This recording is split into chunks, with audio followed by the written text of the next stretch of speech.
Ang mabuting balita ng Panginoon ayon kay San Juan. Papuri sa iyo, Panginoon.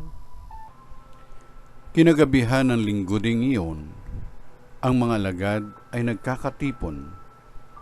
Nakapinid ang mga pinto ng bahay ng kanilang pinagtitipunan dahil sa takot nila sa mga Hudyo. Dumating si Jesus at tumayo sa gitna nila. "Sumainyo ang kapayapaan," sabi niya. Pagkasabi nito, ipinakita niya ang kanyang mga kamay at ang kanyang tagiliran.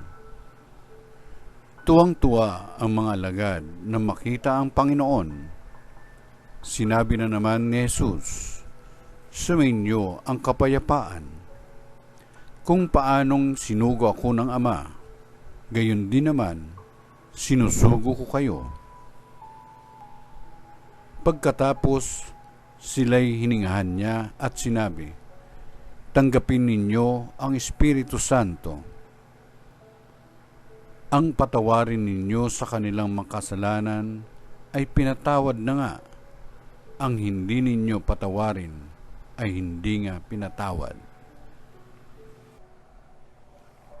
Ang mabuting balita ng Panginoon.